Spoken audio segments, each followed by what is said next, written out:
And today, the Saudi foreign minister, placed blame on a rogue operation and claimed that the crown prince had no knowledge of the plan. Listen to what he said. The Crown Prince has denied this. The Crown Prince is not aware of this. Even the senior leadership of our intelligence service was not aware of this.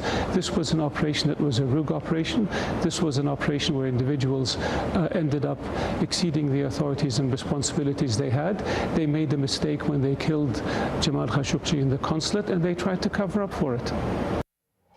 So I'm just going to, verbalize that again because the audio was a little dicey there, hard to hear. He says, this was an operation where individuals ended up exceeding the authorities and responsibilities they had. They made a mistake when they killed Jamal Khashoggi. This was an operation that was a rogue operation. Even the senior leadership of our intelligence service was not aware of this. So it's interesting because he is saying, perhaps in one side of his mouth, that there is some knowledge of an operation to be underway among the administration, but then it was taken too far. It was exceeded.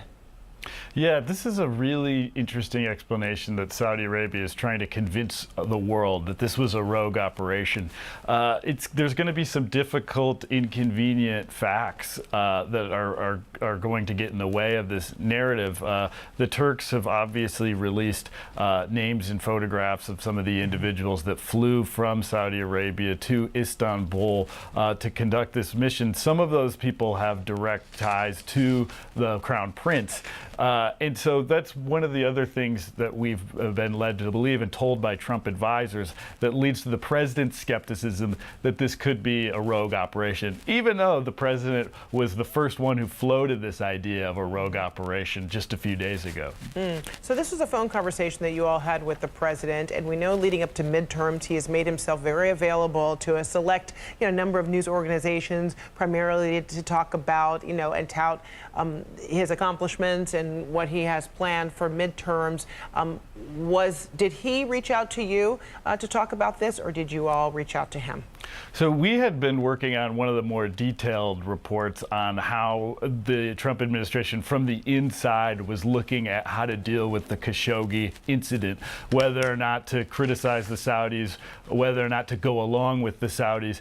And we had a lot of different accounts from advisors telling us which way they were trying to push him. Lindsey Graham pushing the president to take a harder stance, John Bolton pushing the president to stay close to the Saudis. And so when we revealed some of this reporting, to the White House, this eventually got kicked up to the presidential level, and that's where the president decided to do an interview with my colleague Josh Dawsey on the phone and really give his first take and really give his most critical take of his assessment on the Saudi explanation over Khashoggi's death. Washington Post publisher and CEO Fred Ryan issued a statement calling the explanation a cover-up. He says the government of Saudi Arabia has shamefully and repeatedly offered one lie after another in the nearly 3 weeks since Jamal Khashoggi disappeared in their Istanbul consulate. This is not an explanation. It is a cover-up. President Trump, Congress, and leaders of the civilized world should demand to see verifiable evidence. The Saudis cannot be allowed to fabricate a face-saving solution to an atrocity that appears to have been directed by the highest levels of their government. Again, that coming from the CEO of the Washington Post. So Jamal Khashoggi is someone who had been very close to the Saudi royal court for decades. He actually worked there for a time. And in this last interview with a Newsweek reporter that was published this week, Khashoggi said he didn't see himself as opposition, but a reformer who wanted a better Saudi Arabia. But he also said he feared his views could land him in prison or worse. With me now is Rula Jibril, the Newsweek reporter who interviewed Khashoggi and wrote that article. Thanks so much. Good to see you again. So, Rula, you write, in that Newsweek article that Jamal Khashoggi said to you that he feared for his life. Talk to me about the last conversation you had with him, why you decided not to publish what he had to say until now. Because I was working on this cover story about Mohammed bin Salman, the Crown Prince of Saudi Arabia, and it was clear from following Jamal's work, it was clear that the Saudis were deeply upset and felt betrayed. It's the way the Saudis treat their citizens. They never see them as citizens. They see them as slaves. Mohammed bin Salman thought that his people actually are his slaves, and that's why he treats them.